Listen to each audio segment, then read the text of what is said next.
Magandang araw po sa inyong lahat at sa mga giliw nating tagapakinig. Sa araw po na ito ay mapapakinggan po natin ang buhay ng isang batang mahilig magsinungaling. Si Alon na may 10 taong gulang na bata ay makakagawa ng isang pagkakamali. Muntik mapahamak ang kanyang lolo Magat dahil sa kasalanang yun. Dala ng bugso ng damdamin ay pinalaya siya ng matanda. Dito niya makikilala ang isang bakunawang magbibigay sa kanya ng kakaibang kapangyarihan. Paano niya makukuha ang kakayahang tatapat sa pinuno ng mga aswang? Magtagumpay kaya siyang pigilan ang napipintong pagsalakay ng mga aswang? Ano-ano kaya ang mga bagay na matutuklasan niya? Ano ang mahalagang aral na matutunan ng batang sinungaling? Sama-sama po nating pakinggan ang buhay at pakikipagsapalaran ng batang isinuka ng bakunawa. Ngunit bago po ang lahat mga idol, huwag po nating kalimutang mag-subscribe at i-hit ang notification bell sa aking YouTube channel na The Voice Addict at Apong Isak para sa mas marami pang makapigil-hiningang kwentong aswang at katatakutan mula sa mundo ng kababalaghan. Umpisahan na po natin ang kwento. Lolo, ano po nangyari? Bakit marami po nagkalat na damit natin sa labas ng bahay? Saka po, ang lagayan po ng damit natin nasa labas din po. Diyos ko! Tinangay ng mga hayop na yun ang natitira kong ipon. Wala silang puso. Paano na? Ano ang gagawin ko? Hindi pa naman sa akin ang lahat ng yun. Bakit naman po nila tayo pagnanakawan, Lolo? Kasalanan mo! Dahil walang yakang bata ka. Pinalaki kita ng maayos. Pero anong ginawa mo? Teka Lo, hindi ko po kayo maintindihan eh. Bakit po kayo nagagalit sa akin? Ano pong kasalanan ko sa inyo? Tinatanong mo pa? Halika nga rito, bata ka. Mapapatay kita! Lolo, tama na po. Aray-aray, bitiwan niyo po ang tenga ko. Hindi ko po alam kung anong sinasabi niyo, Lolo. Anong hindi mo alam ang sinasabi ko? Kasalanan mo kung bakit tayo pinasok ng magnanakaw, Alon. Dahil ipinagkalat mo sa lahat na marami tayong pera. Ilang beses ko man sasabihin sa'yo na masama nagsisinungaling. Halika, doon ka sa labas matutulog. Aray-aray, tama na po, Lo. Nasasaktan na po ako. Lo, madilim na po sa labas. Gabi na po. Natatakot po ako. Huwag niyo po itong gawin sa akin. Natatakot ka ngayon dahil madilim. Pero sa kasalanang ginawa mo sa akin, hindi ka natatakot. Ano pang pambibili ko ng pagkain na ipapakain ko sa'yo? Wala na. Inubos din ang lahat ng perang inipon ko. Nangyari yon nang dahil sa kasinungalingan mong buwisit ka. Patawad po, Lolo. Hindi ko naman po alam na may magtatangka magnakaw po sa bahay natin eh. Hindi ko po talaga sinasadya, Lo. Patawad po. Anong hindi mo sinasadyang lintik ka? Matagal ka nang mahilig magsinungaling. Ugali mo na talaga yan. 3 beses sa 1 linggo kung magpatawag ang guro mo sa school dahil sa pagsisinungaling mo. Nakakahiya ka.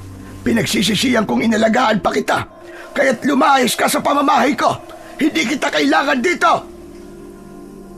Lo, kung palalayasin niyo po kung saan po ako pupunta, kayo lamang po ang pamilya ko. Wala akong pakialam kahit saan ka pa magpunta. Pagod na ako sa'yo. Ayoko na. Hindi na kita mapapatawad. Pinagtiisan ko ugali mo dahil mahal kita.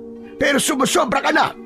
Kaya diyan ka sa labas at kahit kailan, huwag ka nang babalik sa bahay na to. Diyan ka na. Lo, buksan niyo po ang pinto. Nakikiusap po ako. Lo, buksan niyo po to. 5 katok sa pinto ang ginawa ng may 10 taong gulang na batang si Alon habang dala ang kanyang bag dahil galing siya sa school. Umagos ang masaganang luha sa kanyang mga mata dahil kahit anong paliwanag ang gawin niya ay hindi siya pinapakinggan ng kanyang lolo.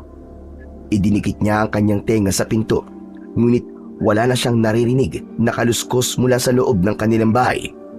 Ngayon niya lang nakitang nagalit si Lolo Magat sa kanya dahil aminado naman siya na mali ang kanyang ginawa. Muli siyang sumigaw dahil umaasa siya na katulad ng dati ay muli siya nitong patatawarin. Ngunit matagal na siyang nakatayo sa labas ng pintuan. Hindi na talaga siya pinagbuksan ng matanda. Lolo, sige na po! Buksan niyo na po ang pinto! Patawarin niyo na po ako, Lo! Hindi ko na po ulitin! Kasabay ng malakas na pagsigaw ni Alon, ang pagguhit din ng kidlat sa kalangitan. Kasunod ng pagdagundong ng kulog sa paligid. Bumuhos ang malakas na ulan.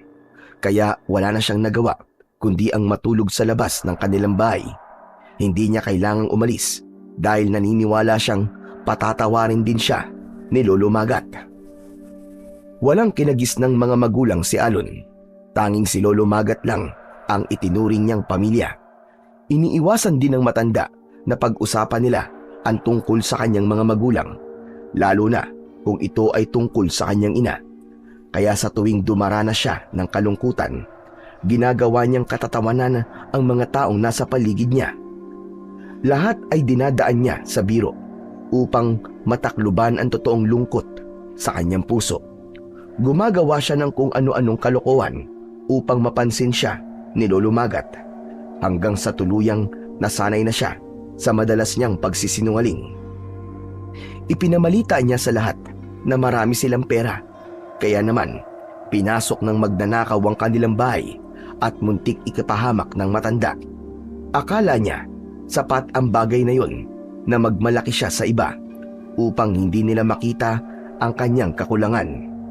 Gusto niyang isipin ng mga tao sa kanyang paligid na kahit wala siyang kinagis ng mga magulang, ay sagana naman sila sa lahat ng bagay. Minsan ay iniiwasan niyang magsinungaling, ngunit hindi niya napipigilan ang kanyang sarili. May minsan pa na kapag gusto niyang kumain ng magugustuhan niyang pagkain, ay magkukunwari siyang masakit ang tiyan para makalibre siya ng tanghalian. Mas madalas naman na kapag kumakain siya sa kanilang kantina, ay nilalagyan niya ng ipis ang natitira niyang pagkain para hindi na siya pagbayarin. Sa halip, bibigyan pa siya ng pera kapalit ng pananahimik niya. Ngunit ngayon ay alam niyang umabot na sa sukdulan ang galit ng matanda. Napabalikwas ng bangon si Alon nang marinig niya ang pagbukas ng pinto ng kanilang bahay. Kaya naman, gumuhit ang ngiti sa kanyang labi. Lolo Magat, papapasukin niyo na po ba ako? Imbis na magsalita ang matanda, ay tumapal sa kanyang muka ang dala nitong mga damit. Bumagsak ang mga yon sa sahig. Kitang-kita niya ang mga luha sa mga mata ng matanda at nanginginig ang katawan habang diretsyong nakatingin sa kanyang muka. Katulad ng sinasabi ko, wala ka nang babalikan sa bahay na to. Hindi na kita apo, kaya't makakaalis ka na. Lolo, ganun na po ba kalaki na gawa kong kasalanan para ganituhin niyo po ako? Hindi niyo na po ba ako mapapatawad? Hindi lang isa o dalawang beses kitang pinatawad. Tiniis ko ang ugali mo. Pero ngayon, ayoko na. Sawang-sawa na ako. Hindi na kita tatanggapin kahit na ano pa ang gawin mo. Kaya makakaalis ka na. Wala po kayong puso, Lolo. Umuulan po. Talaga bang gagawin niyo to sa akin? Hindi niyo na po ba ako mahal? Yun na nga eh. Masyado kitang mahal. Kaya paulit-ulit na lamang kitang pinapatawad. Pero ang pagmamahal pala, lason kapag sumusobra na. Lolo, wag niyo po akong iwan dito. Bigyan niyo pa po ako ng isa pang pagkakataon. Nakikiusap po ako. Hindi na po mauulit. Alon, ubus na ang pagkakataong ibinigay ko sa'yo. Kaya wala na akong magagawa. Tapos na ang pagpapahirap mo sa akin, lintik ka. Naalagaan na kita at minahal. Panahon na siguro na sarili ko naman ang mahalin ko. Gusto ko pang humaba ang buhay ko. Kung may hiya pang natitira sa katawan mo, umalis ka na sa pamamahay ko. Sana, ito na ang huli nating pagkikita. Sabay talikod ng matanda sa kanyang harapan. Nang mga sandaling yon, ay hindi na malayan ni Alon na pumatak ang kanyang luha mula sa kanyang mga mata at umagos yon sa tigkabilaan niyang pisngi. Pakiramdam niya ay tinamaan siya ng libu-libong kutsilyo sa kanyang dibdib. Nanginginig ang kanyang tuhod. Tila bigla siyang natauhan sa lahat ng nagawa niyang pagkakamali. Kahit malakas ang ulan, ay umalis siya sa kanilang bahay. Dati ay takot na takot siya sa kulog at kidlat. Pero ngayon, tila naglalakad siya sa alapaap. Walang pakiramdam, kundi ang humahagulgul lamang na iyak. Habang ang kanyang suot na damit ay tuluyang nabasa na ng ulan. Wala siyang dinala ni isang gamit. Pati na ang kanyang bag ay iniwan niya rin. Habang pasigok-sigok na umiiyak sa paglalakad, ay hindi na malayan ni Alon na malayo na pala ang kanyang narating. Kasabay ng malakas na ulan, habang hindi niya nakikita ang daan, napansin niyang nasa gitna na siya ng kagubatan. Ang maririnig lamang ay ang mga huni ng palaka at kulisap na kayang tumagal sa malakas na ulan. Patawarin niyo po ako, Lolo. Hindi ko po talaga akalain na mangyayari yun. Hindi ko po sinasadya. Pabulong na saad ni Alon sa kanyang sarili. Inilinga niya ang kanyang paningin sa paligid habang ang kanyang mga mata ay naniningkit dahil sa mapding pagtama ng malakas na ulan sa kanyang muka.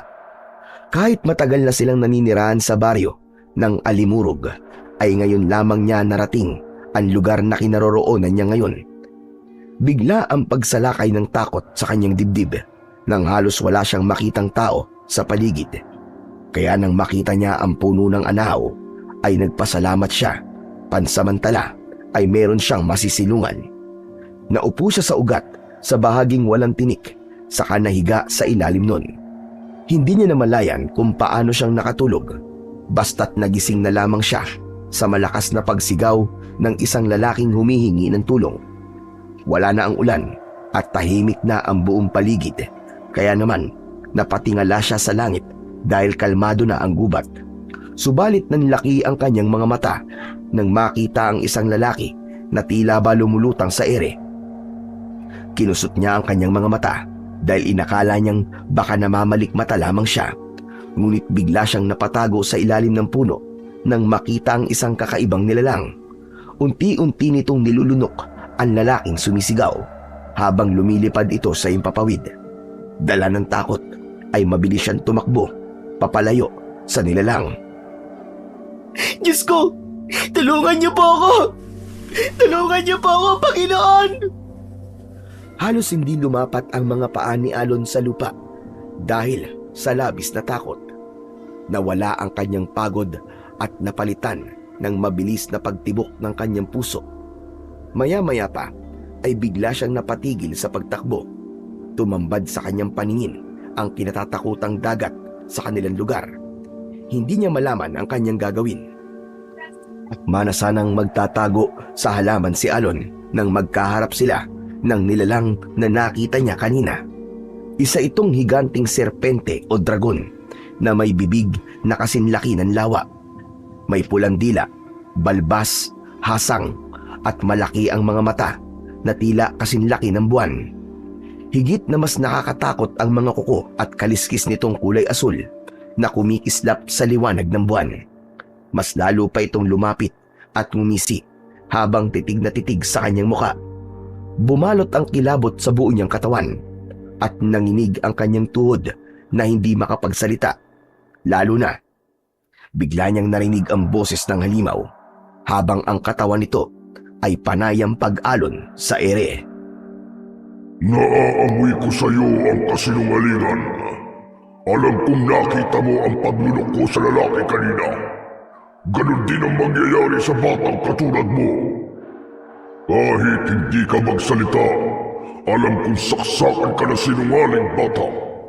Totoo ba ang sinasabi ko? Hindi po!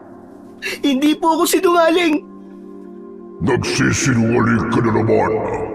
Tama ako sa mga sinabi ko. Hindi ko akalain na kahit mamamatay ka na, ay nakukuha mo pa rin na magsinungaling. Nakita mo ba kung ano ang ginawa ko sa lalaki kanina? Ganon din ang gagawin ko sa'yo. Wag po! Wala po ako nakita!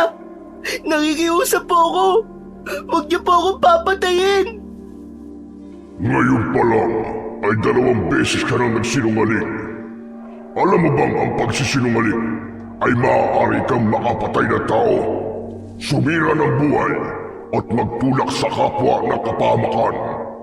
Minsan na akong naging sakit, subalit ako'y natauhan. Muntik akong mapahamak ng dahil sa ginawa kong paghahangad ng higit na kapangyarihan. Kaya sinasabi nilang ako raw ang dahilan ng eklipse. Kilala mo na ba ako, ha bata? Hindi po. Hindi po kita kilala. Parang awa niyo na po. Huwag niyo po akong sasaktan. Ang dahilan kung bakit wala pang nakakakita sa itsura ko ay dahil walang nakakaligtas sa akin. Pinapatay ko rin ang batang mahilig magsinungaling. Masaya kung madadagdagan ang pagkain ko. Ako nga pala, si Bakunawa, tagahatol sa mga batang sinungaling. Huwag po. Patawarin niyo po ako. Hindi na po ako uulit. Hindi na po ako magsisinungaling. Parang awa niyo na po. Patawarin niyo po ako. Talagang hindi ka na makakaulit, bata. Dahil lulunukin kita ng buhay, katulad ng ginagawa ko sa buwan niyo. Alam mo ba ang alamat tungkol sa akin? Na dating meron kayong 7 buwan, subalit ang ginawa ko ay nilunok ko ang 6. Kaya naman, ikaw naman ang lulunukin ko nang mabawasan ang mga batang sinungaling sa baryong ito. Huwag! Huwag po! Nakikiusap po ako sa inyo. Huwag niyo po ako papatayin. Umagos ang masaganang luha sa mga mata ni Alon. Pakiramdam niya ay para na siyang hinahatulan sa harap ng maraming tao. Takot na takot siyang tumingin sa nagbabagang apoy na mga mata ni Bakunawa. Hindi siya naniniwala noon sa mga kwento ng matatanda tungkol kay Bakunawa. Ngunit nang makita niya ang itsura nito, ay masasabi niyang hindi na niya gugustuhin makita ang anyo nito. Hindi na nakagalaw si Alon nang biglang dumilim ang kanyang paligid. Naramdaman niya ang pagtama ng matalim na pangil ng Bakunawa sa kanyang payat na katawan. Nilunok na pala siya nito ng buo at naaamoy niya ang malansang singaw mula sa kinain nito. Wala siyang tigil sa pagsigaw sa loob ng katawan nito habang nakatungtong siya sa dila nito. Nagmamakaawa siyang umiiyak habang nakatukod ang kanyang 2 kamay sa ngalangalan nito. Palibasa ay maliit ang kanyang katawan, kaya nang nasa loob na siya ng bibig nito ay malaya pa rin siyang nakakagalaw. Bagamat kinakapos siya ng paghinga, ay mas pinili niyang sumigaw ng malakas na malakas. Tila nabingi siya sa sarili niyang boses habang nagmamakaawang pakawalan siya ng nilalang. Parang awa mo na! Isa pang pagkakataon! Hindi pa ako nakakahingi ng tawad kay lolo ko! Nakikiusap ako sa'yo, Bakunawa! Bumagsak sa malambot na dila nito si Alon at kasunod ang pagragasa ng malapot na likido mula sa malaking lalamunan nito. Nang maintindihan ni Alon ang nangyayari ay bigla siyang napasigaw. Nang itulak siya ng malakas na agos ng tubig mula sa tiyan ni Bakunawa. Kasama ang katawan ni Alon, bumagsak siya sa damuhan at nakainom ng konting likido mula sa suka ni Bakunawa. Hindi niya matiis ang mapait na lasa nito at naisuka niya rin palabas. Nangihinang napahandusay sa malapot na likido ang bata bago nagsalita si Bakunawa. Paanong nangyari yun? Bakit naramdaman ko ang nakakasukang lasa ng iyong katawan? Siguro ay humawak ka sa katawan ng puro ng anahaw. Kontra sa amin ang amoy nila. Tama ba? O di kaya ay may dahilan kung bakit hindi ka tinanggap ng aking sikmura? Parang awa niyo na po, Bakunawa. Bigyan niyo pa po ako ng isang pang pagkakataon upang may tama po ang pagkakamaling nagawa ko.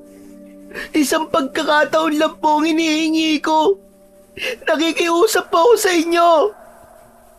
Kung ganon, bukal sa loob mo ang paghingi ng tawad. Ngunit nakikita kong mahihirapan na silang maniwala sa iyo. Dahil palagi kang nagsisinungaling. Ang totoo ay isang ilusyon lamang ang nakita mo habang nilulunok ko ang lalaki kanina. Dahil gusto kong maunawaan mo na ang pagsisinungaling ay hindi mabuting ugali ng isang tao, kahit ng isang batang katulad mo. Bilang kapalit sa pagkakataong ibinibigay ko sa iyo, magkakaroon ka ng kakaibang kapangyarihan na kayang magbigay sa iyo ng kakayaang maging mabilis, malakas at mataas na pagtalon na parang lumulutang sa hangin. Tataglayin mo ang kapangyarihan ng apoy at tubig. Magiging isa ka ng makapangyarihang batang tagapangalaga ng aking bertud. Ngunit sa isang kondisyon, kailangan mong mabago at maibalik ang tingin ng mga tao sa iyo. Dahil sa oras na mabigo ka, mamamatay ka sa kamay ng masasamang elementong makakatalo sa iyo, kasama ng lahat ng mga taong nakatira sa baryong ito. Opo. Maraming salamat po sa pagtitiwala at pagbibigay sa akin ng pagkakataon. Huwag kang magpasalamat sa akin dahil ang lahat ng nangyari sa iyo ngayon ay bunga ng mali mong gawain. Kaya bilang kapalit, gumawa ka ng kabutihan. Pigilan mo ang nalalapit na pagsalakay ng itim na bakunawa. Teka, akala ko po, nag-iisa lang po kayong bakunawa. Katulad ng mga tao, may dalawa rin kaming uri ng nilalang. Ang itim na bakunawa ay lumalabas kapag merong lunar eclipse. Mapanganib kapag siya ang nagpapakita dahil lumalabas din ang masasamang elementong nilalang ng kadiliman. Kapag solar eclipse naman ay ako ang namamahala. Ako rin ang pumipigil sa mga katulad nila. Kaya bilang pagpapalaganap ng katahimikan sa lugar na ito, kailangan malipol ang kanyang mga alagad. Kung ganun po, magkakaroon po ako ng isang misyon? Oo, bilang kaparusahan sa mga ginawa mong kasalanan, tandaan mo, walang maaaring makaalam sa iyong misyon. Kung hindi, baka karamdam ka ng pananakit ng ulo at bigla ako magpapakita sa iyo. Sa bawat paggawa mo naman ng kabutihan, madadagdagan ang taglay mong kapangyarihan.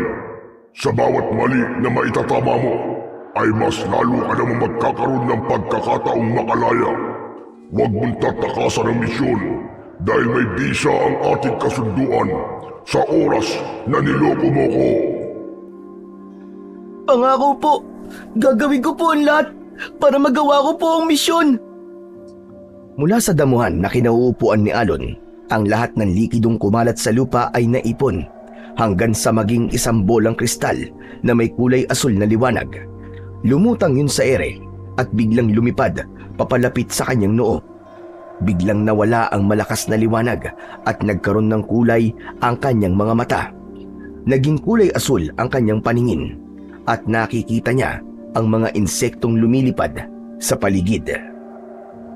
Paalam, aking bagong tagapangalaga. Babalik na muna ako sa aking tahanan. Kapag kailangan mo ng tulong, ilagay mo lang ang kanang kamay mo sa iyong dibdib at magpapakita ako sa iyo. Mag-iingat ka, Alon. Isang mabilis na pag-ikot sa ere ang ginawa nito at lumubog sa tubig ng dagat. Nang maglaho ang bakunawa sa harapan ni Alon, ay mabilis siyang tumakbo pabalik sa kanilang bahay. Ngunit pagdating niya sa gitna ng kagubatan, ay bigla niyang nakita ang mga nilalang na may nakakatakot na itsura. Isang aswang na una nang sinabi ni Bakunawa na pipigil sa kanyang pamamalagi sa baryo. Palagi na siyang makakakita ng mga nilalang na hindi nakikita ng mga ordinaryong tao dahil sa kanyang kulay asul na mga mata. Umaangil ang mga ito habang nilalantakan ang wala ng buhay na katawan ng isang lalaking may buhat na kahoy. Nag-aagawan ng mga ito sa paglapa sa katawan ng biktima. Pagkatapos nitong maubos ang laman loob ng lalaki, ay biglang natigilan ng mga ito at humarap sa kanya. Dito niya napansin na papalapit sa kanyang kinaroroonan ang mga nilalang. 5 nilalang ang nakikita niyang unti-unting lumalapit sa kanya. habang ang naaagnas na balat ay nakalaylay sa katawan na parang tela. Ang tiyan naman ay wakwak habang ang nag-iisang bituka ay kitang-kita sa loob dahil sa butas-butas na katawan ng mga ito. Napaatras ng hakbang si Alon dahil sa nakakatakot na anyo ng mga nilalang. Wag! Huwag kayo lalapit! Huwag kayo lalapit! Biglang nakalimutan ni Alon ang kanyang taglay na kapangyarihan dahil sa takot at labis na pagkagulat sa tinutukoy na nilalang ni Bakunawa.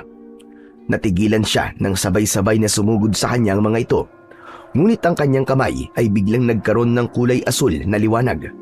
Sa biglang pagkumpas ng kanyang kamay sa hangin, ay bigla niyang napansin na may malatubig na sumaboy sa katawan ng mga aswang. Parang binuhusan ng asido ang mga nilalang habang hindi malaman ang gagawin. Namimilog ang mga mata ni Alon. Halos nanginginig ang kanyang tuhod. Unti-unting humakbang ang mga ito papalapit sa kanyang kinaroroonan. Umalingaw-ngaw ang pag-angil sa gitna ng kakauyan. Dahilan para ang mga natutulog na mga ibong panggabi ay biglang nagliparan sa impapawid. May pagkakataon na sana para tumakas, ngunit hindi niya yun ginawa. Dahil kung hindi niya mapapatay ang mga aswang, ay baka may iba pang tao na mabibiktima ang mga ito. Dahil magkakasabay na umatake ang tatlong nilalang, ay hindi niya nagawang maiwasan ang pagtama ng kuko nito sa kanyang katawan. Nanginginig ang bibig ng nilalang nang sumubsob ito sa kanyang balikat. Ngunit ang nagliliwanag niyang kamay ay isinuntok niya sa mukha ng kalaban. Bumagsak ito ng pasadsad sa lupa at nagkikikisay na bumumula ang bibig hanggang sa tuluyang masunog. Dala ng matinding takot ng dalawang natitirang aswang ay kumaripas ang mga ito ng takbo papalayo sa kanyang kinaroroonan. Ngunit bigla niyang naramdaman ang pag-angat ng kanyang paa sa lupa at ang mataas niyang pagtalon ay nagmistulang lumulutang sa hangin. Pagbagsak niya sa tapat ng mga ito ay bigla na lamang itong sumugod habang umaangil. Bawat pagwasiwas sa ere ng mahahaba nitong mga kuko ay mabilis niyang naiiwasan. Isang naglalagablab na kamao ang tumama sa katawan ng mga ito, tila mga papel na unti-unting nasusunog nang bumagsak ang mga ito sa lupa. Diyos ko, kung sa mga halimaw na to ay nararamdaman ko na ang takot, paano pa kaya sa pagharap ko sa itim na Bakunawa? Patawarin niyo po ako. Sisikapin ko po na magtagumpay sa misyong ibinigay niyo sa akin. Bakunawa! Pabulong na saad ni Alon sa kanyang sarili, saka naglakad pabalik sa bahay ng kanyang lolo Magat. Pagdating niya sa tapat ng kanilang bahay, ay nakasarado pa rin ang pintuan at ang kanyang mga damit ay nakakalat pa rin sa sahig. Hindi siya aalis sa tabi ng matanda at kung kinakailangang suyuin niya ito ay gagawin niya. Ngunit nang makita niya ang isang babaeng nakasilip sa labas ng kanilang bakuran, dali-dali siyang nagtago sa likod ng puno at pinagmasdan ng babaeng tila kanina pa nakamasid. Madalas niyang nakikita ang babae na nakatayo sa labas ng kanilang bahay, kung minsan naman ay sa kantina ng kanilang eskwelahan, at ngayon naman ay muli niya itong nakita. Nakatalukbong ng tela sa ganung oras ng gabi. Bigla siyang kinabahan dahil naisip niyang baka isa ito sa mga nilalang na kailangan niyang patayin at nagpapanggap lang na tao kapag gustong lumapit sa kanilang bibiktimahin. Maya-maya pa ay humakbang na ito paalis sa tapat ng kanilang bahay nang bigla niya itong hinarangan sa daan. Umangat ito ng muka at bumakas ang pag-aalala sa anyo nito. Sino ka? Bakit po nasa tapat kayo ng bakuran namin? Siguro ikaw po yung nagnakaw ng pera namin, oh. O di kaya isa kang aswang. Nagkakamali ka, Alon. Napadaan lamang ako sa bahay niyo. Ikaw, bakit nasa labas ka pa? Hindi ba't gabi na? Huwag niyo pong ilayo ang usapan natin. Saka, paano niyo po ako nakilala? Dahil marami ako naririnig tungkol sa'yo. Tinatanong kita, sino po kayo at anong kailangan nyo? Hindi po ako naniniwalang napadaan lamang kayo. Kanina ko pa po kayo tinitignan. Pero yun talaga ang totoo. Ako nga pala si Mara. May gusto lamang akong itanong kay Tatay Magat tungkol sa bahay nyo. Ano po ang tungkol sa bahay namin? Ibinebenta na po ba niya sa inyo? Pero palagi ko rin kayong nakikitang nakatambay sa eskwelahan namin. Ah, yun ba? Doon kasi nag-aaral ang anak ko. Saka yung kantina ay sa akin. Ako nagmamay-ari nun. Ay, ganun po ba? Pasensya na po. Akala ko po kasi aswang kayong nagpapanggap na tao eh. Aswang? Nako, hindi totoo ang aswang. Totoo po. Sa katunayan po nakita ko po habang pauwi ako rito. Kayo po, hindi po kayo dapat lumalabas ng bahay lalo na po kung gabi. Mapanganib po. Pwede naman po ninyong kausapin si Lolo bukas ng umaga eh. Wala kasing pagkakataon. Ikaw rin naman ah. Bakit nasa labas ka pa rin ng bahay nyo? Teka, bakit parang basa yata ang suot mong damit? Nagpaulan ka ba? Hindi po. Pinalayas po kasi ako ni Lolo eh. Teka, hindi naman po yun ang pinag-uusapan natin eh. Yung tungkol po sa aswang ang sinasabi ko. Pagbabagong usapan nila ng babae, tila gusto ni Alon na maniwala sa kanya si Aling Mara. Ngunit imbis na maniwala ay tila lumikot ang mga mata nito at hindi makatingin sa kanya ng diretsyo. Bakas din na matinding pag-aalala sa mukha nito habang nanginginig ang mga kamay. Bakit po? Alam niyo rin po ba ang tungkol sa aswang? Hindi totoo ang aswang. Sige na, hindi na ako magtatagal. Kailangan ko nang umalis. Magpalit ka na kagad ng damit at palipasin mo ang galit ng lolo mo para hindi ka na niya palayasin. Napapakamot na lamang sa ulo si Alon nang mahabol niya ng tingin ang nagmamadaling babae. Halos magpaekis-ekis ang paa nito sa daan dahil sa pagmamadali. Napansin din niya na parang bigla itong umiwas nang sabihin niyang may aswang. Natakot niya siguro ang babae kahit sinasabi nitong hindi totoo ang aswang. Iiling-iling na lamang na pumasok siya sa bakuran ng kanilang bahay at nahiga sa sahig ng balkonay. Hindi siya nagpalit ng damit dahil agad na siyang nakatulog. Kaya naman kinabukasan ay narinig niya ang paglangit-ngit ng sahig kasunod ang yabag ng paa ni Lolo Magat. Napabalikwas siya ng bangon. Naramdaman niya na parang mabigat ang kanyang pakiramdam. Kinapa niya ang kanyang ulo. Nahawakan niya ang nakatapal na dahon ng Maria o Artemisa. May benda yon ng panyo. Halatang may nag-alaga sa kanya kagabi. Sinulyapan niya si Lolo Magat. Walang imik ang matanda habang nakaupo ito sa upuan ng balkonay at nakatalikod sa kanya. Sa tabi nito ay merong isang tasang kape. Nilapitan niya ito at nagsalita. Sabi ko na nga po at hindi niyo po ako matitiis, Lolo eh. Hindi ito nagsalita. Sa halip ay uminom ng isang lagok ng kape sa baso nito. Alam ko pong mahirap po akong patawarin dahil paulit-ulit po akong nagkakamali at nagsisinungaling sa inyo.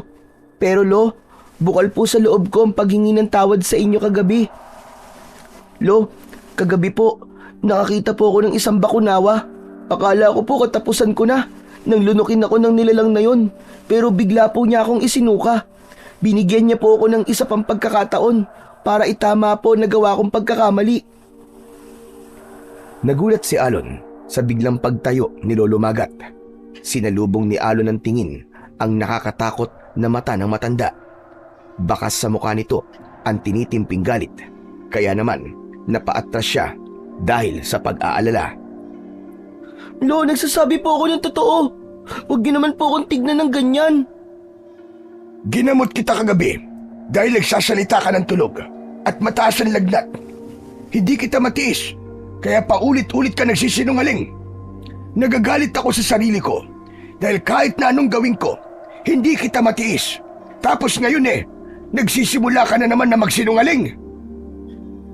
Lo, totoo po ang sinasabi ko. Sinabi po ng bakunawa na malapit na pong bumalik ang kampo ng kadiliman at papaslangin po tayong lahat. Tumigil ka! Matagal nang walang bakunawa sa lugar na to. Gagawa ka na naman ng kwento para pag-usapan ka na naman ng mga tao. Hindi niyo po ba napansin na basa po ang damit ko kagabi dahil nanggaling po ako sa kakawian? Kitang-kita ko po ang mga nilalang na pumatay sa lalaking may dala ng kahoy na panggatong. Ang mga aswang po na may naaagnas na katawan, sila po ang nakita kong pumatay sa lalaki. Paano pa ako maniniwala sa'yo? Matagal nang tapos ang kwento tungkol sa mga aswang na amalanig. May lagnat ka kagabi at hindi mo naramdaman lumabas ka ng bahay. Itigil mo na to. Ang nakita mo kagabi ay ilusyon mo lang. Nagdideliryo ka dahil sa taas ng lagnat mo. Kasalanan ko po kung bakit hindi niyo ako pinaniniwalaan. Pero totoo po, totoong may aswang na amalanig. Mabuti naman at alam mo kung ano ang kasalanan mo. Ang tungkol sa kapangyarihang ibinigay ng Bakunawa sa isang tao. Aba, ang may karapatan lamang nun ay ang mabubuting bata. Hindi katulad mo na ubod ng sinungaling. Nangyari po yun dahil bukal po sa loob kong paghingi ng tawad. Binigyan po ko ni Bakunawa ng pagkakataon para mabuhay at itama po nagawa kong pagkakamali. Biglang naalala ni Alon ang tungkol kay Aling Mara. Alam niyang nagsisinungaling din sa kanya ang matanda. Kaya kailangan niyang gawin yon para mapaniwala niya si Lolo Magat na totoo ang mga sinasabi niya. Ay lo, kagabi po nakita ko po si Aling Mara. Malinaw ko po nakita ang mukha ng babae nagpunta rito habang nakatingin po sa pintuan ng bahay natin. Balak daw po niya kayong kausapin tungkol po sa bahay. At siya po ang makakapagpatunay na nasa labas ako ng mga oras na yon. Kaya po ako nilagnat dahil nabasa po ako ng ulan. Kayo rin naman po, Lolo eh. Nagsisinungaling din po kayo sa akin. Biglang hindi nakapagsalita ang matanda at naupo sa upuang kahoy. Inubos nito ng tuluyan ng kape sa baso at tumingin sa ibang direksyon. Bakit hindi po kayo makapagsalita? Totoo bang balak nyo nang ibenta ang bahay natin? Bakit naman po ninyo gagawin yun? Dahil sa'yo, iniiwas kita sa mga tao dahil sa pagiging sinungaling mo. Nasasaktan ako dahil hindi kita pinalaki ng ganyan. Lolo, patawarin niyo po ako. Sa sasabihin ko, lahat naman po tayo nagsisinungaling eh. Bata lang po ako at ang pagkakamali ko ay tinatanggap ko dahil totoo po na nagsisisi na ako. Pero kayo ni minsan po, wala po kayong sinasagot sa mga tanong ko. Kung pwede po, kahit sa mga magulang ko na lang, sabihin niyo po kung nasan sila at bakit wala man lang akong alam tungkol sa kanila. Hindi po ba't kasinungalingan din ang tawag doon? May gusto ka bang palabasin? Sinasabi mo bang wala akong karapatang magalit sa'yo dahil isa rin akong sinungaling, ganun ba? Bago po ako nagsalita, humingi po ako ng tawad sa inyo, Lolo. Dahil ang gusto ko, paniwalaan niyo po ang sinasabi ko. Kailangan natin maganda sa pagsalakay ng kampo ng itim na Bakunawa. Itigil mo na to, Alon! Wala kang patunay na totoo ang sinasabi mo. Lolo, makinig po kayo sa akin, kahit ngayon lang po. Mahirap talagang paniwalaan ang sinasabi mo, Apo. Dahil wala pang nakakakita sa Bakunawa. Bahagi lamang siya ng kwento ng matatanda. Ngunit wala pang nakakakita sa totoo niyang itsura. Pero ako po, Lo, nakita ko po ang anyo niya at nakausap ko po ang Bakunawa. Akala ko po talaga nung katapusan ko na. Nung nilunok niya po ako, agad din niya po akong sinuka. Naipon po ang likidong lumabas sa kanyang bibig at pumasok po yun sa noo ko. Naririnig mo ba ang sinasabi mo sa akin, ha, Apo? Apo? Tinawag niyo po akong Apo. Hindi na po ba kayo galit sa akin? Hindi yun ang pinag-uusapan natin dito, kundi ang mga salitang lumalabas sa bibig mo, Alon. Kahit na sino makarinig sa mga sinasabi mo, walang maniniwala sa'yo. Yun na nga po ang misyon ko, Lolo eh. Ang baguhin po ang tingin ng mga tao sa akin at maging tagapagligtas ng baryong to sa bawat kabutihang... Hindi na naituloy ni Alon ang kanyang mga sasabihin sa matanda nang biglang sumakit ang kanyang ulo. Kaya't nadakot niya ito at napasigaw ng malakas, kasunod ng isang tinig na naririnig niya sa kanyang isip. Anong ginagawa mo? Hindi mo maaaring ipagsabi sa kanila ang tungkol sa misyon mo dahil sasakit ang ulo mo hanggang sa mawalang ka ng malay. Opo, hindi na po ako magsasalita. Diyos ko! Ano nangyayari sa iyo, apo ko? Lolo, ang sakit po ng ulo ko. Kasabay ng paglaho ng tinig ni Bakunawa sa kanyang isip, ay saka naman siya nakahinga ng maluwag. Hindi na siya nagsalita at iniwasang magsabi ng tungkol sa kanyang misyon. Habol ang hininga na napasandal siya ng upo sa dingding ng balkonahe. Maya-maya pa ay hindi na nagtanong ang matanda at pabuntong hininga na pinalipat siya ng higa sa loob ng kanyang kwarto. Saka lamang din napansin ni Alon na nagbago na ang suot niyang damit. Hindi niya namalayan na binihisan siya ng matanda kagabi. Tumayo siya at pumasok sa kanyang silid. Naupo siya sa gilid ng kanyang katre. Bigla niyang naisip na kausapin si Bakunawa. Inilagay niya ang kanang kamay sa kanyang dibdib. Maya-maya pa ay biglang nagpakita sa kanya ang malausok na muka ng Bakunawa. Ano po bang kailangan kong gawin, Bakunawa? Nahihirapan po ako mapaniwala si Lolo. Katulad ng sinabi ko, ang misyon mo ay hindi magiging madali.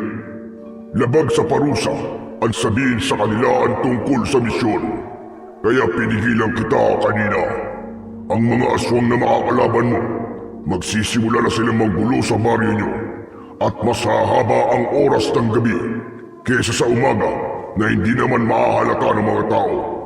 Ngunit isa yung pagsisimula ng banta sa buhay ng mga taong nakatira sa baryo ito. Tungkulin mo na pangalagaan ang lahat ng mga tao rito. Mabilis na naglaho si Bakunawa, kasabay naman ng pagpasok ng matanda sa loob ng kanyang kwarto. Dala ang isang basong tubig at biogesic para sa kanya.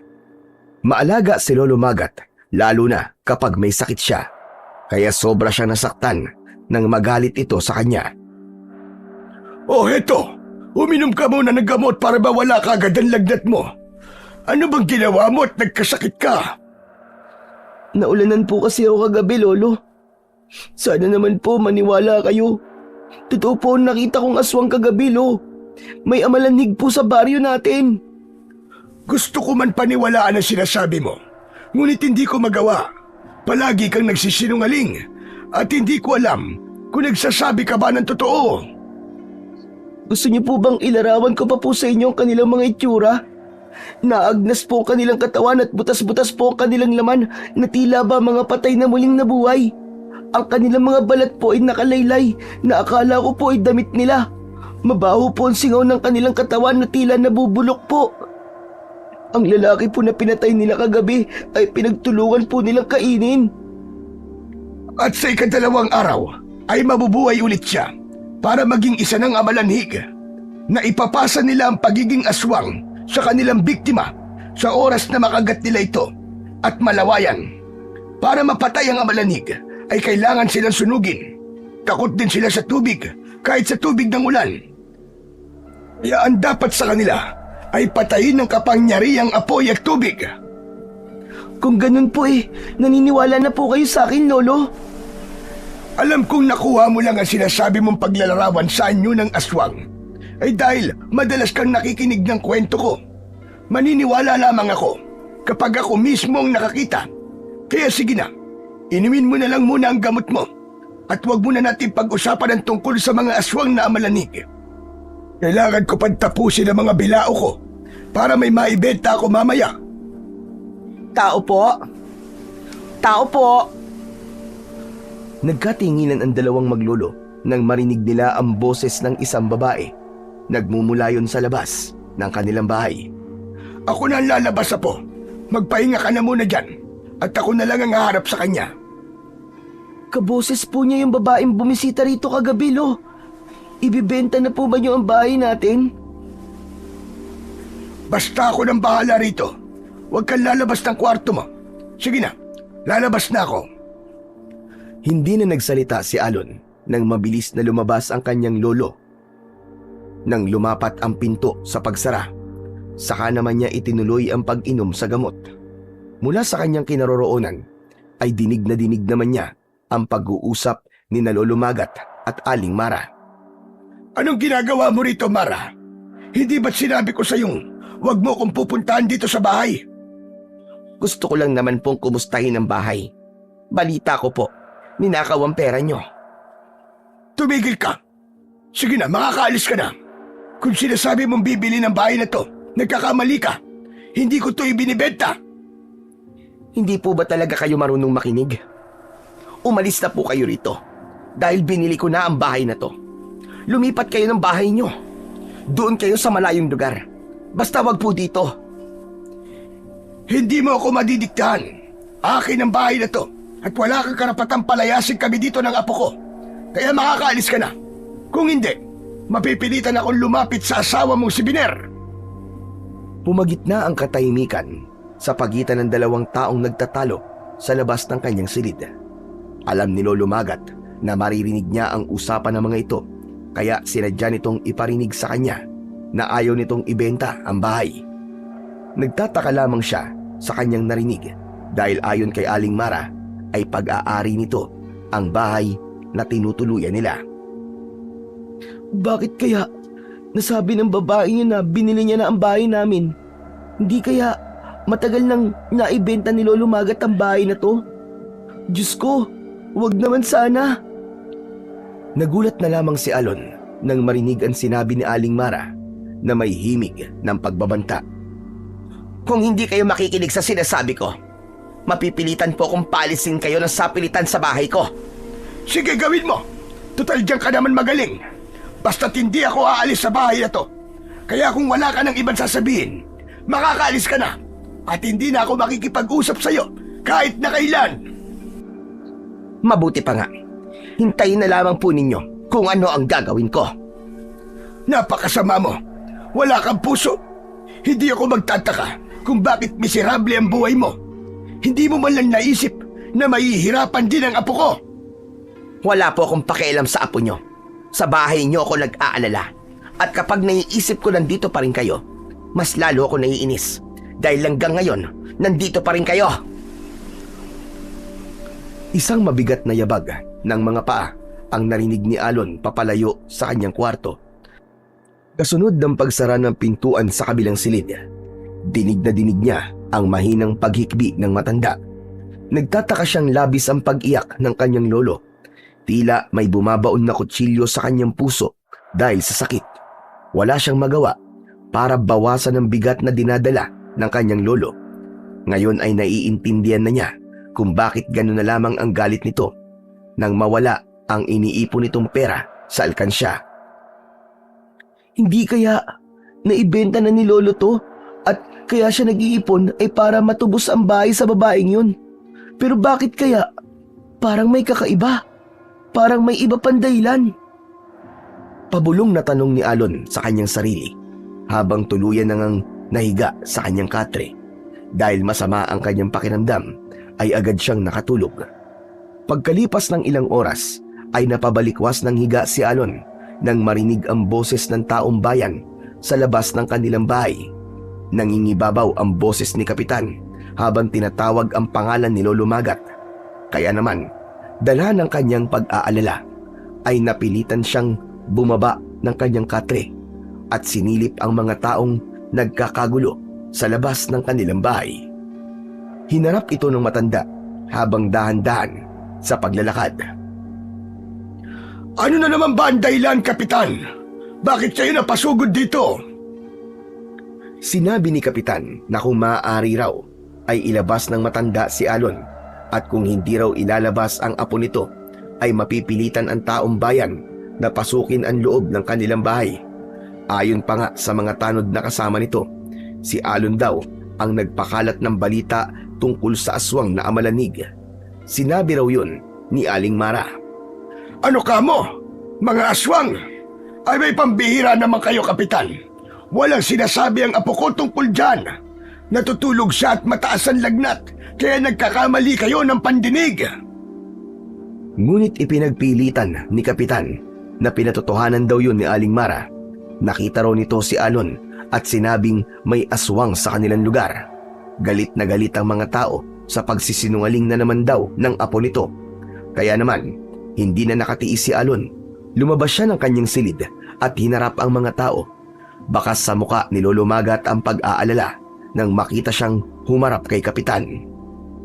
Hindi ba't sinabi ko sa loob ka lang at huwag kang lalabas? Bakit ba't tigas ng ulo mo? Ako nang bahala rito. Sige na, pumasok ka na sa loob ng bahay. Pasensya na po kayo, Lolo. Pero kailangan po nilang malaman na totoo ang mga aswang na malanig. Sumigaw ang matandang lalaki sa likod ni Kapitan.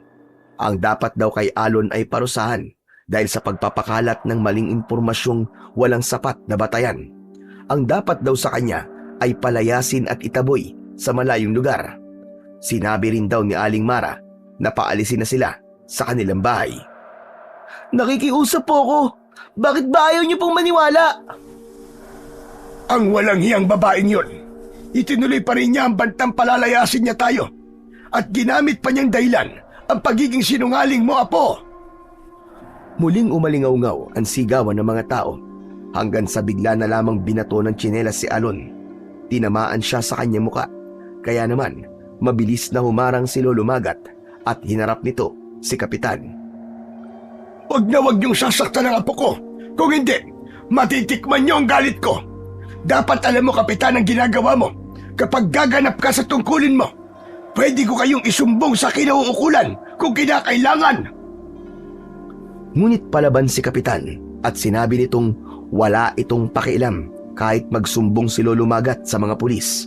Ang mahalaga raw ay mapaalis na sila sa baryo dahil hindi nito kailangan ang sinungaling na batang kagaya ni Alon.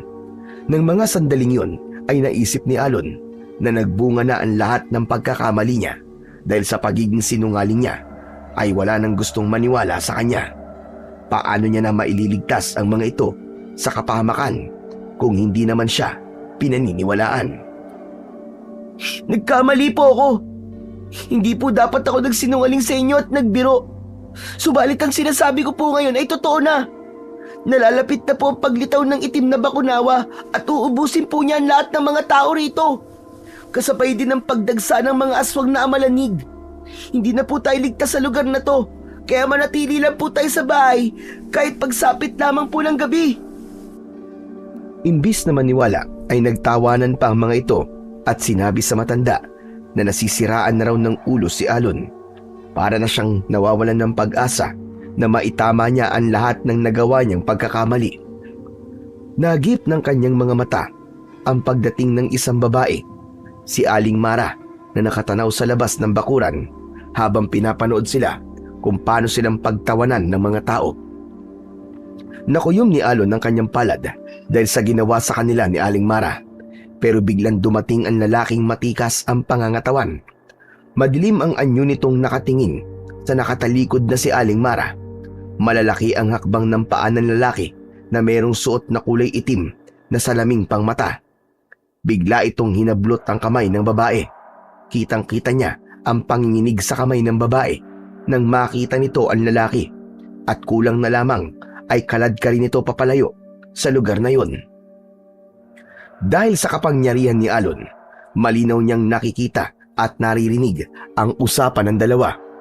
Maging ang malalaking pasa at latay sa likod ng babae ay nalantad din sa kanyang paningin. Bumundol ang kaba sa kanyang dibdib dahil kahit bata pa siya ay alam niyang biktima si Aling Mara ng pambubugbog ng malupit nitong asawa. Tila nakita rin yon ni Lolo Magat kaya't hindi napansin ni Alon ang batong tatama sa kanyang muka.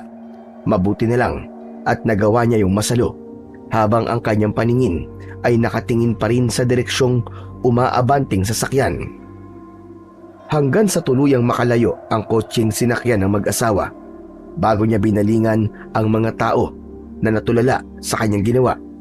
Bigla niyang naalala na baka nakikita rin ng mga ito ang malakas na liwanag na bumabalot sa kanyang kamao at mga mata. Binitiwan niya ang bato at muling nagpaliwanag. Tama na po! Hindi niyo po ako dapat saktan. Ayaw po namin ng gulo.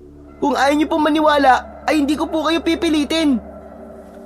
Dahil sa mga narinig ng mga tao, ay nagpasya ang mga ito na umalis na lang at iwanan ang maglolo sa labas ng bahay. Ngunit sinabi ni Kapitan na hindi raw ito titigil hanggat hindi sila napapaalis. Kaya naman, nag-aalalang lumapit sa kanya si Lolo Magat. Bago nagsalita, ay humugot muna ito ng malalim na buntong hininga. Malungkot ang kanyang mukhang napatingin siya sa matanda. Nakita mo na ba, Apo? Nakita mo na ba ang bunga ng labis sa pagsisinungaling? Wala nang naniniwala sa'yo. Pati po ba kayo, Lo? Hindi na rin po kayo naniniwala sa akin? Hay nako, Apo. Masisisi mo ba ako kung bakit nahihirapan ako maniwala sa'yo? Bakit po, Lo? Ako lang po ba ang sinungaling sa baryong to? Inamin ko naman po ang pagkakamali ko. Kaya hindi ko po lubos maisip kung bakit kailangan nila akong palayasin. Dalawang uri ang pagsisinungaling, Apo. Paglilihim para sa ikabubuti ng lahat at pagtatago sa katotohanan dahil yun ang nararapat. Ano man ang kahinatnan, naniniwala akong magiging maayos din ang lahat ng ito. Totoo po ang sinasabi ko, Lo. Malapit na po maganap ang sinasabi ng gabay kong bakunawa. Huwag ka na munang magbanggit-banggit ng kung ano-ano, Apo. Nang hindi na maulit ang pagsugod ng mga tao sa ating bahay. Sige po. Hindi na lamang po yun ang pag-uusapan natin. Gusto ko lang po talaga magtanong, Lo. Sino po ba talaga si Aling Mara? Bakit kailangan niya po tayong paalisin sa bahay natin? May mga bagay na hindi mo na kailangan malaman, Apo. Usapang pangmatanda ito. Dahil po ba bata pa po ako? Pero naiintindihan ko na po kung ano ang nakita ko kanina. Hindi po ba't nakita niyo rin kung anong ginawa ng lalaking yun kay Aling Mara? Malinaw ko rin po nakita na pasapaw nasa katawan niya. Paano mo nakita, Apo? Sinabi ko naman po sa inyo na may kapangyarihan po ako.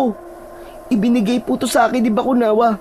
Ang dalawang klase po ng kakayaang tataglayin ng batang isinuka ng Bakunawa ay ang magkaroon ng bilis at lakas.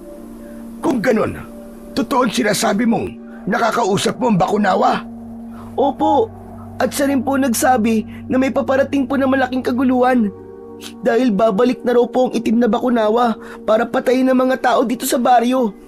Ang sabi po niya ay makakaranas daw po tayo ng mahabang oras ng gabi kapag daw nagsimula na ang itim na Bakunawa. Diyos ko, hindi maaari ang sinasabi mo. Naramdaman ni Alon ang pagbalot ng malakas na enerhiya sa kanyang katawan. Kaya nalaman niyang naniniwala na sa kanya si Lolo Magat. Dala ng tuwa ay napayakap siya sa bewang nito. Marami pong salamat, Lo, dahil naniniwala na po kayo sa akin. Aba teka, paano mong nalaman na pinaniniwalaan ko na ang mga sinasabi mo?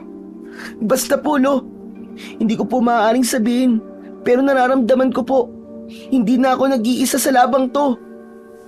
Sige na, pumasok na tayo sa loob ng bahay. Mabuti na lamang at nawala na ang lagnat mo. Kahit papano ay nakahinga siya ng maluwag dahil meron na siyang mapagsasabihan ng mga bagay na nakikita niya sa kanyang paligid. Pagpasok nila sa loob ng kanilang bahay ay umupo sila sa upuang kahoy parap sa lamesa. Tumayo si Lolo Magat at lumapit ito sa lagayan ng kanilang mga damit. Binuksan ito ang pinto ng lumang aparador at kinuha nito ang maliit na tambol na halos kasinlaki lang ng kanilang timba bago ibinigay ng matanda kay Alon. Ano pong gagawin ko dito, Lolo? Hindi po ba isa tong tambol? Hindi lang yan basta tambol, Apo. Isang makapangyarihang tambol yan na magtataboy sa masasamang enerhiya sa paligid. Pero hindi naman po ako marunong tumugtog nito eh. Kahit hindi ka magaling tumugtog ng tambol, ang mahalaga, patugtugin mo yan sa oras na dumating ang itim na Bakunawa. Kaya ginugulo niya ang mga tao sa baryo dahil alam niyang tahimik ang lugar na ito. Ngunit kung ito ay maingay, hindi sila makakalapit at masasaktan sila sa pamamagitan ng tunog ng tambol. Mas maganda kung mas marami ang magpapatugtog. Pinagmasdang mabuti ni Alon ang kulay lupa na tambol at 2 stick na magbibigay buhay sa instrumentong ibinigay sa kanya. Pagkatapos nilang mag-usap ni Lolo Magat, ay nagpaalam na rin ang matanda na kailangan itong magluto ng kanilang hapunan. Nang mga sandaling yon ay malapit ng dumilim, kaya nagpasya si Alon na magpahangin muna sa labas ng kanilang balkonay. Subalit hindi pa man siya natatagalan sa kanyang pagkakaupo ay natanaw niya ang lalaking nakasuot ng kulay itim na salamin. May dalawa itong kasamang mga lalaki na nagpaiwan sa labas ng bakuran malapit sa kotse na pag-aari ng lalaki. Napatayo si Alon at pinagmasdan ng anyo nito. Ni hindi ito ngumiti at tila kung sino na basta na lamang sinuri ang kanilang bahay hanggang tumingin ito sa gilid ng kanilang tahanan. Hindi na siya nakatiis kaya agad niya tong tinanong. Manong, ano po ang kailangan nyo? Ang sabi ng asawa ko, kaya palagi siya nandito, ay dahil bahay niya raw ito. Nabili na raw niya ito sa matanda. Totoo ba yun? Ano po? Pero wala po akong alam sa sinasabi nyo eh. Bahay po namin to. Wala ka pang alam. Kaya tawagin mo ang matanda na siyang nakakaalam na dapat niyang isagot sa akin. Bilisan mo, dahil marami pa akong gagawin. Brusko at istriktong utos ng lalaki sa kanya. Malakas siyang sumigaw para tawagin ang kanyang lolo. Maya-maya pa ay narinig nila ang yabag ng paa ni Lolo Magat. Ilang saglit lamang ay lumabas ang matanda at nagtanong kay Alon kung bakit ito tinatawag. Kasi po, Lolo, si ano po eh. Ako ang asawa ni Mara. Gusto ko lang malaman kung totoo bang nabili na niya ang bahay na to.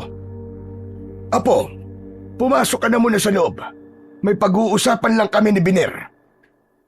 Sandali, huwag mong papasukin ang bata. Kasi sabi niya kanina, wala raw siyang alam tungkol sa bentahan ng bahay.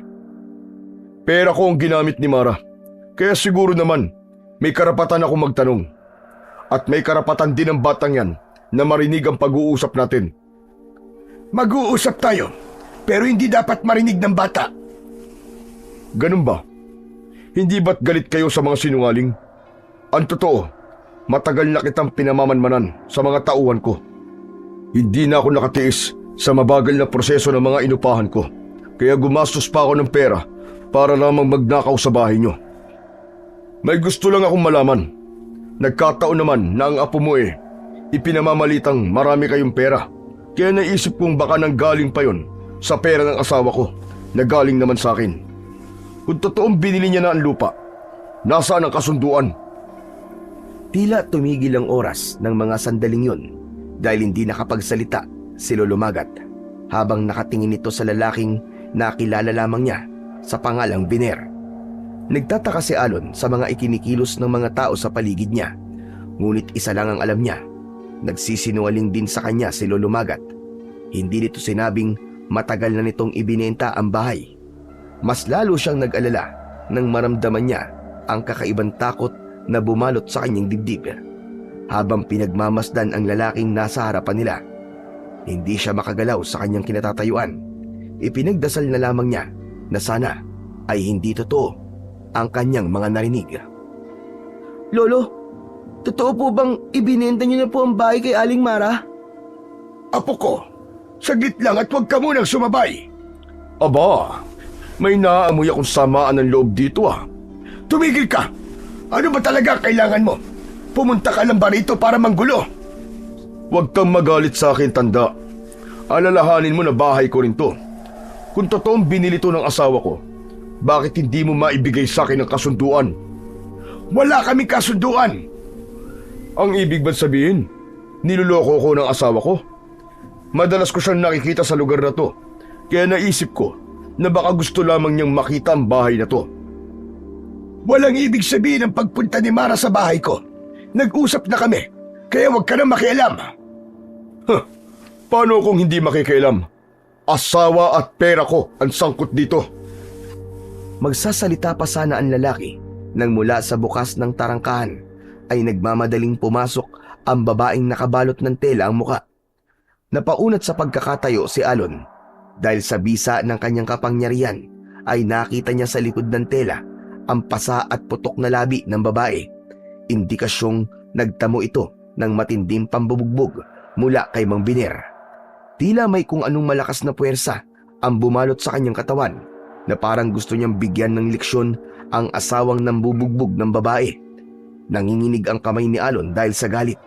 Kahit hindi niya kadugo si Aling Mara, bigla siyang nakaramdam ng awa at masakit sa kanyang dibdib ang nakikitang takot sa mga mata ng ginang. Vener, tama na, umuwi na tayo. Huwag mo silang guluhin. Wala silang kasalanan. Nakita ni Alon, nanginginig ang kamay ni Aling Mara habang nakahawak sa braso ni Mang Biner. Nahagip din ng kanyang paningin ang pagbaon ng kuko ng lalaki sa kamay ng babae, kaya naman napapangiwi ito sa sakit. Pinagmasdan din ni Alon kung nakita ni Lolo Magat ang pasimpleng pananakit ng lalaki sa babae. Nalaman niyang maging ito ay nanginginig din sa galit. Alam mo naman, Mara, kung ano ang pinakaayaw ko sa lahat. Ayoko nang niloloko ko. Halos manlaki ang mga mata ni Alon nang biglang dakutin ni Mang Biner ang buhok ni Aling Mara at itiningala sa langit, habang ang pisngi ng lalaki ay idinikit sa pisngi ng asawa. Halata ang gigil at galit sa pagsasalita ni Mang Biner. Napalapit sa kanyang tabi si Lolo Magat at tinakluban ang mga mata ni Alon, subalit inalis niya ang palad ng matanda at nilapitan niya ang dalawang bisita. Bitiwan niyo po si Aling Mara. Bakit niyo po sinasaktan ng asawa niyo? Ano sabi mo? Hindi ka ba magagalit kapag nalaman mong ang asawang pinagkakatiwalaan mo ay matagal ka na palang niloloko? Alam mo ba kung paano ako magalit, ha? Huwag mong idamay ang bata. Walang hiya ka. Dito ka pa dumayo para ipakita ang pananakit mo sa asawa mo. Isa kang inutil na lalaki. Kanino akong dadayo? Dito nga ako'y tinuro ng mga tauhan ko. Dito raw madalas nakikita ang babaeng to. Kasabay ng pananakit ni Mang Biner kay Aling Mara ang pagtulak nito sa babae, kaya naman bumagsak ito sa lupa habang umiiyak. Natanggal ang telang nakabalot sa mukha nito hanggang sa balikat. Nakita ni Alon ang kalupitang dinanas ng babae sa kamay ni Mang Biner dahil nalantad ang luma at bagong mga pasa sa balat nito. Gusto mo bang malaman kung anong ginagawa ko sa mga sinungaling, ha, bata?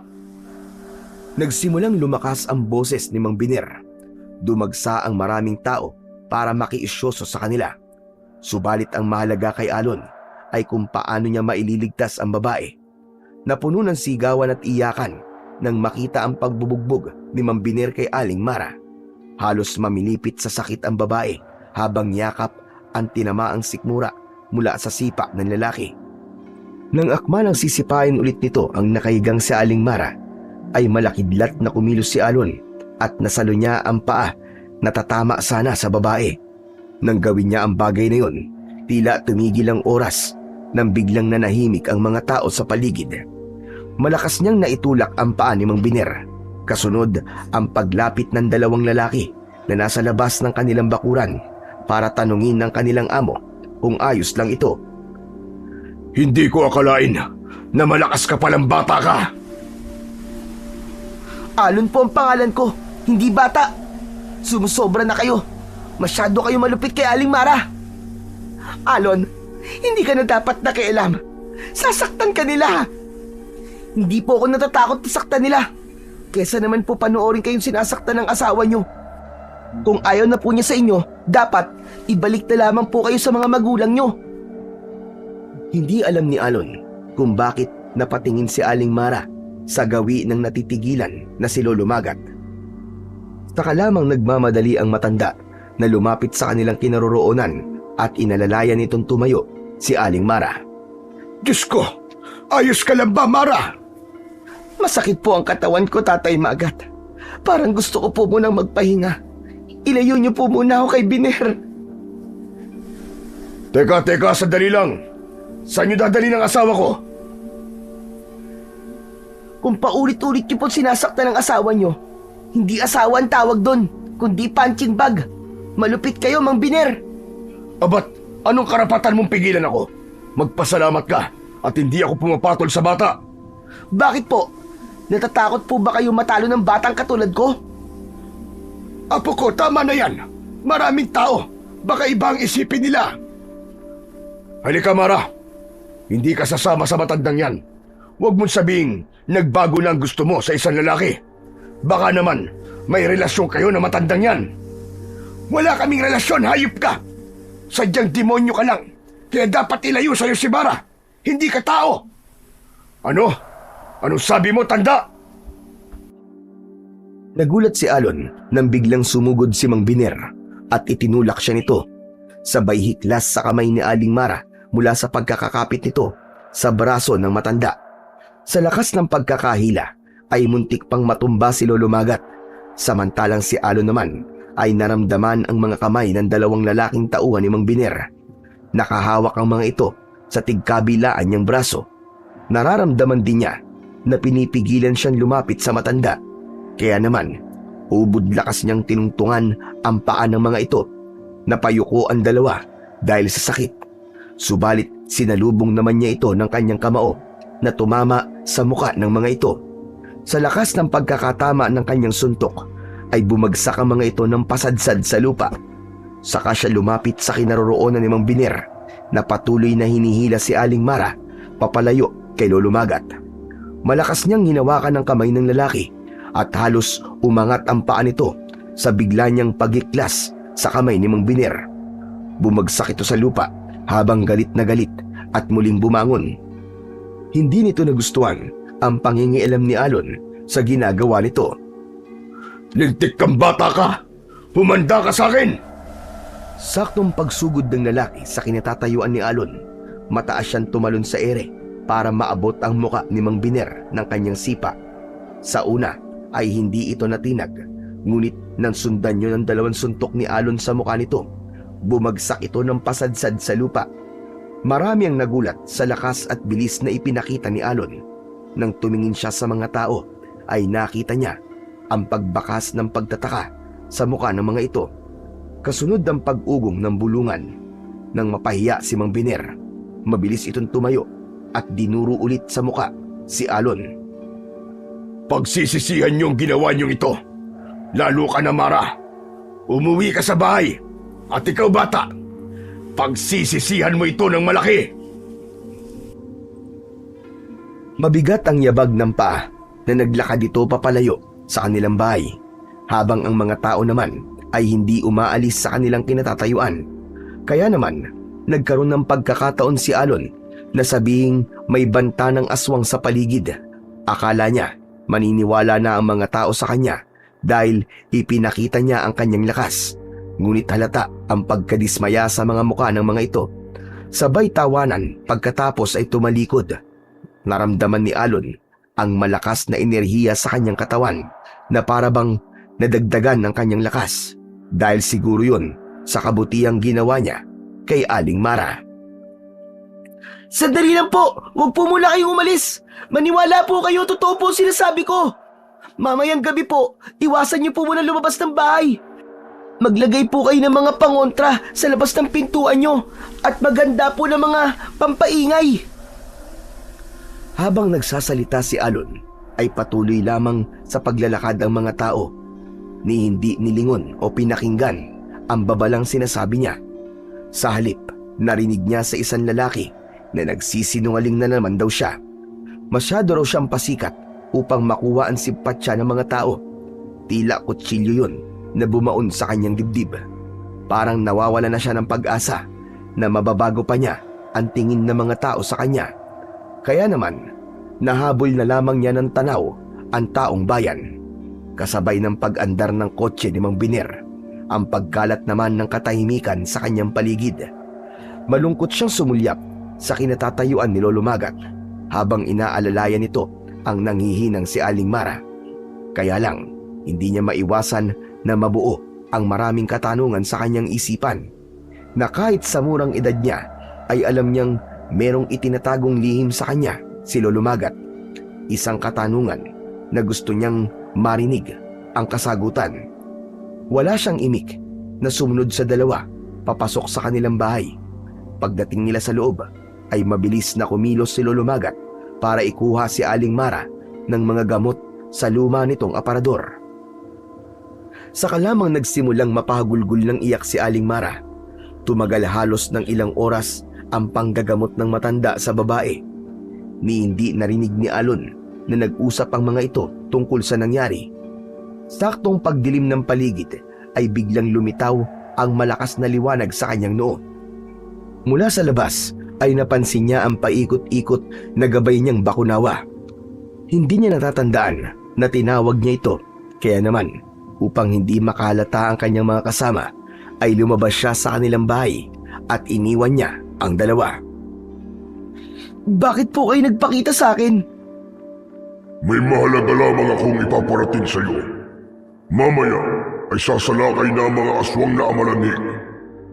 Sabihan mo ang mga tao na kahit na anong mangyari ay huwag na huwag silang lalabas ng kanilang bahay. Mag-iingat ka dahil marami ang makakalaban mo.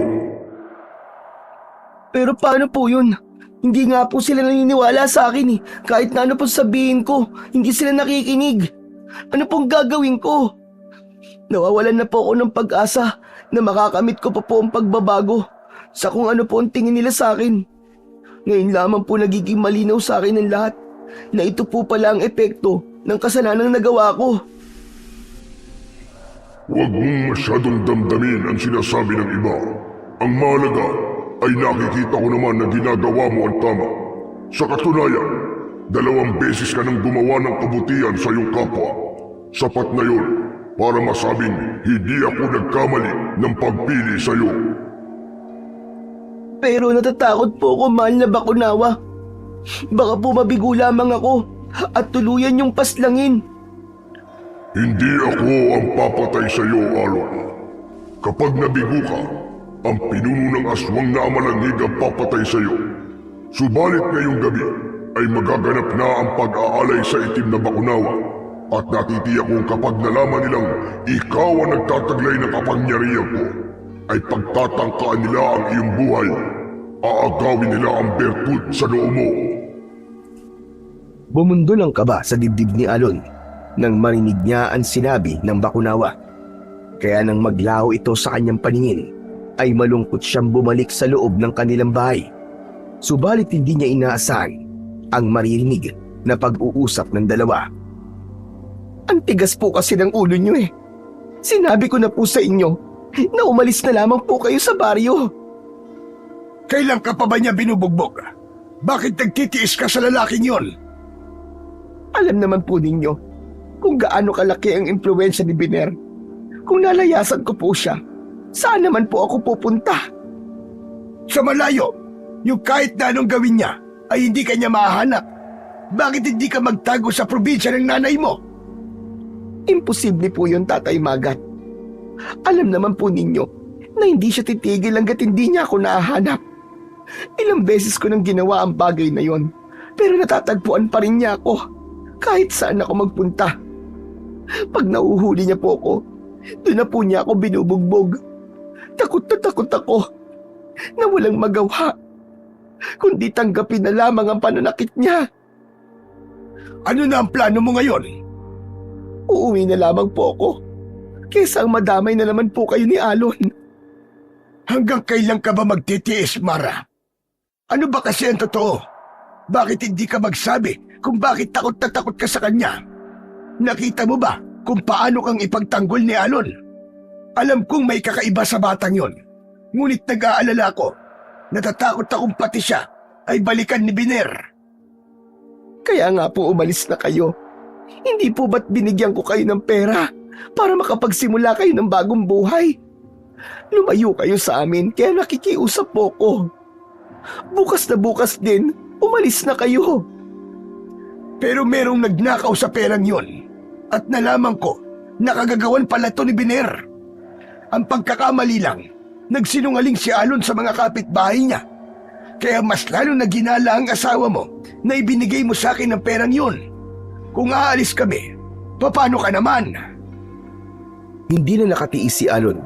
Agad siyang pumasok sa bahay. Kaya naman, tumigil ang mga ito sa pag-uusap. Dumistansya ang dalawa sa bawat isa. Bumundol ang kaba sa kanyang dibdib dahil sa pagtataka.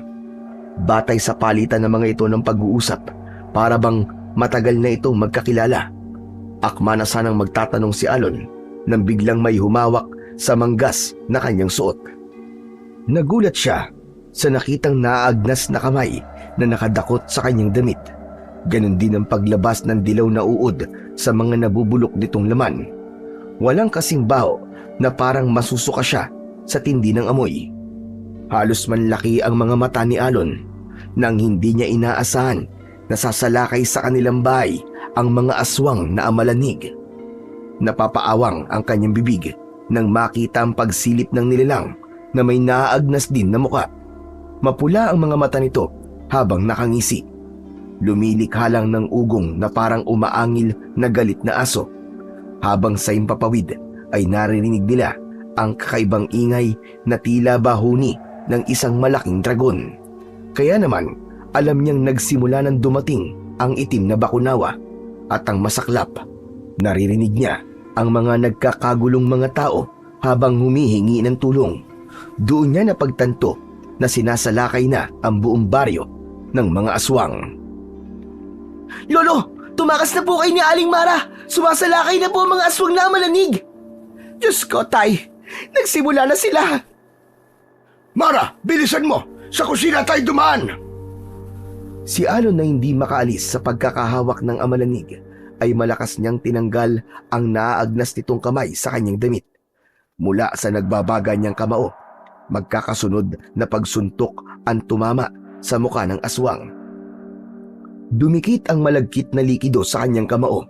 Kasabay ng pagkumpas niya sa hangin ay tumama sa buong katawan ng aswang ang nagliliwanag na malatubig mula sa kanyang kamay.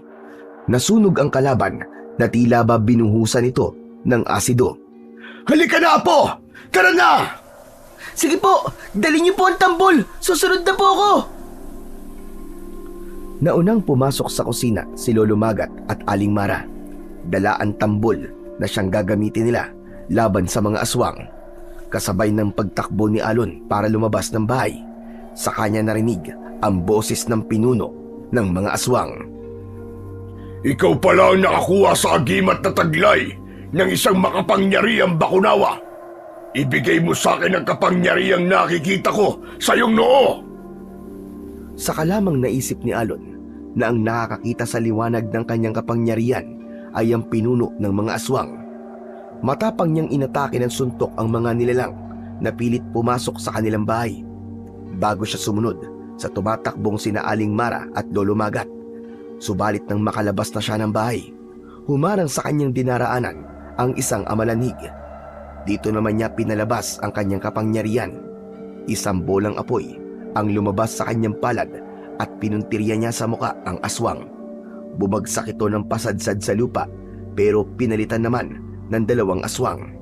Lalong binalot ng takot si Alon nang sa paglingon niya sa kanyang likuran ay nakita niyang papasugod ang pinuno ng aswang sa kanya.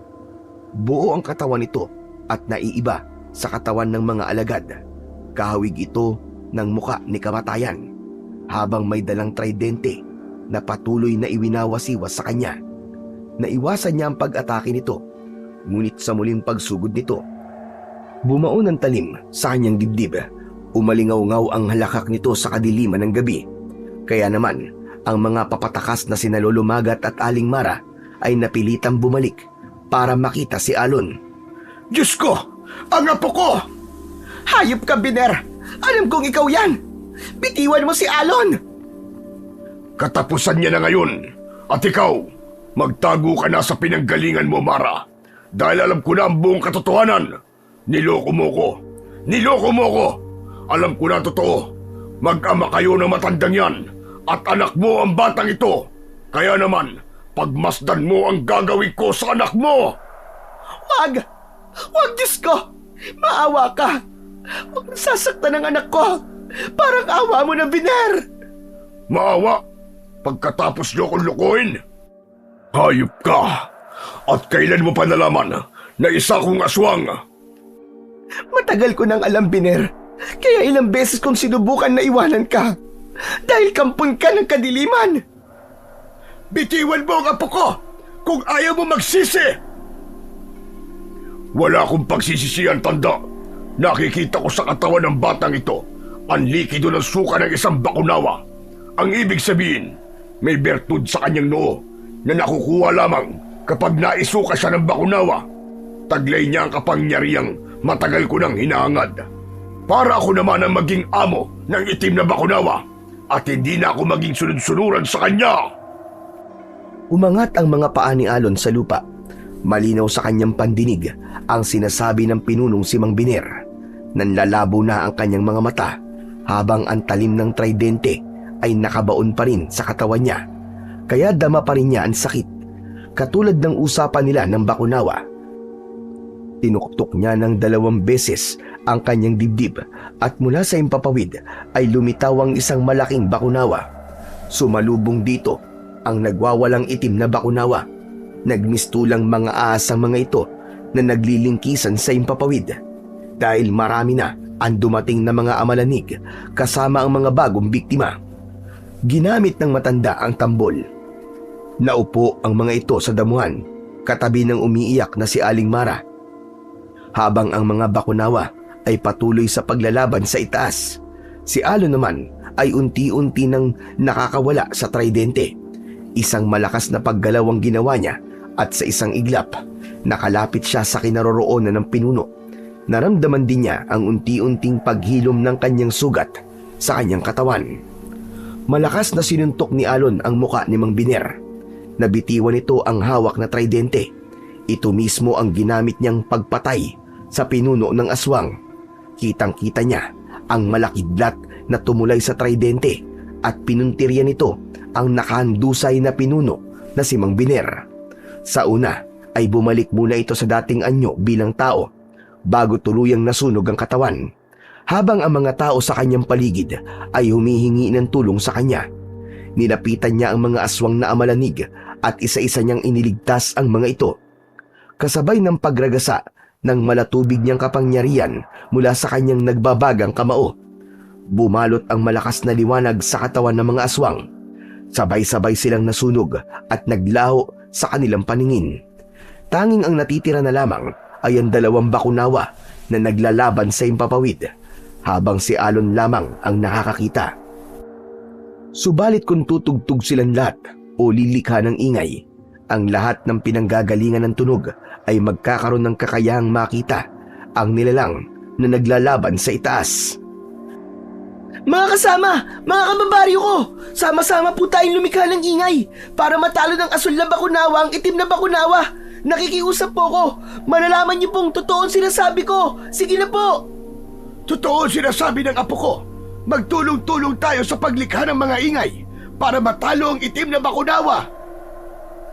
Tutulong po ako sa inyo. Kailangan nating magkaisa.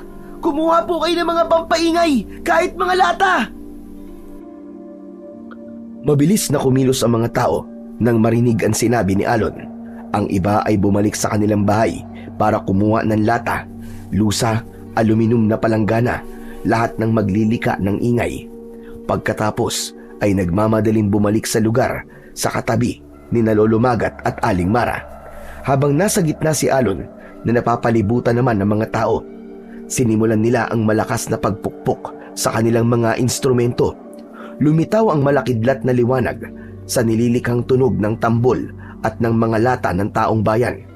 Lahat ay tinangay ng hangin papunta sa impapawid sa 2 naglalaban na Bakunawa. Kitang-kita ng mga tao ang 2 nilalang na may malaahas na katawan. Natatalo ang kulay asul na Bakunawa, subalit nang umalingaw-ngaw ang malakas na tunog, tila nasasaktan ang itim na Bakunawa. Umingay ang paligid sa pagsama-sama ng tunog. Pati ang kapangyarihan ni Alon ay lumiwanag ang katawan ng asul na Bakunawa. Nasunog ang katawan ng itim na Bakunawa at nasaksihan yun ng mga tao. Ang taong bayan na tuluyang naniniwala sa sinabi ni Alon. Ang tunay na nagpalaya kay Alon para sa isang misyon. Nagtagumpay siya laban sa itim na Bakunawa at sa mga amalanig. Nagpasalamat ang mga tao sa batang si Alon. Sumilip ang maliwanag na sikat ng buwan na tumanglaw sa kinaroroonan ng mga tao. Masayang-masaya ang lahat sa kanilang tagumpay laban sa mga aswang na amalanig. Humingi ang mga ito ng pasensya kay Alon dahil hindi naniwala ang mga ito sa sinabi niya. Bumaba ang asul na Bakunawa at kinausap si Alon. Maraming salamat, Alon. Nagtagumpay ka. Binabati kita. Ako po ang dapat na magpasalamat sa inyo, Bakunawa. Marami po akong natutunan sa inyo. Sana ay hindi ka na magsinungaling sa mga tao. Ngayong bumalik na ang tiwala at paniniwala nila sa iyo, ingatan mo at iwasang hindi na muli masisira ang kanilang tiwala. Hindi na binawi ng kulay asul na bakunawa ang kapangyarihang taglay ni Alon. Nagpaalam ito ng maayos. Magkakaroon na rin ng balansing oras ang gabi at ang araw, habang ang mga tao ay nagsimula na rin magpaalam kay Alon. Hindi man nailigtas ang iba, marami naman ang nakasaksi sa tunay na hiwaga ng mga nilalang sa daigdig. Maya-maya pa ay lumapit sa kanya si Aling Mara, umiiyak at humihingi ng tawad. Nay, bakit po? Bakit niyo po yung ginawa? Patawarin mo ko, anak. Natakot akong baka patayin ka ni Biner kapag nalaman niyang may anak ako sa pagkadalaga. Huli ko nang nalaman, nakampun pala siya ng kadiliman. Kaya pala pinipilit mo kaming umalis dito. Patawarin niyo kung dalawa, tay, Alon. Anak, alam ng Diyos kung gaano ko kayo kamahal. Pasensya na rin po kung nahuli po ako ng dating para iligtas ka. Kung alam ko lang po na ako pala ang binabantayan niyo sa tuwing nakikita ko po kayo sa kantina, nagkaroon po sana ako ng pagkakataon na mas makilala ko pa po kayo. Ang mahalaga, Apo, anak, nakalaya na ang baryo laban sa kampo ng kadiliman dahil sa tulong ng bakunawa. Patawarin mo ako, Apo, dahil hindi kita pinaniwalaan kagad at itinago ko sa iyo ang buong katotohanan. Maraming salamat po sa Diyos dahil binigyan niya po ako ng pagkakataon para magbago. Tuluyan nang naintindihan ni Alon na ang pagsisinungaling ay tila isang sumpa na kayang sumira sa buhay ng tao. Sa mundong hitik sa kasinungalingan, ang salita ay may kapangyarihang bumuo at magwasak. Isa sa pinakamalaking kalaban ng katotohanan ay ang kasinungalingan, isang lason na kayang sirain ang tiwala, pagkakaibigan at mismong dangal ng isang tao. Bagamat may mga nagsasabing ang kasinungalingan ay minsan daw puti o inosente, ang katotohanan ay nananatiling buo. Ang pagsisinungaling ay walang maidudulot na maganda. Sa tuwing ang tao ay nagsisinungaling, tila nilalagyan niya ng peking maskara ang kanyang muka, nagtatago sa likod ng ilusyon na kanyang nilikha. Maaaring pansamantalang makalusot, ngunit darating at darating ang oras na ang maskara ay masisira at ang tunay na mukha ay mahahayag. Sa puntong yun, ang kasinungalingan ay hindi na simpleng salita, kundi isang sugat na lumalalim sa puso ng bawat taong mabibiktima ng iyong kasinungalingan.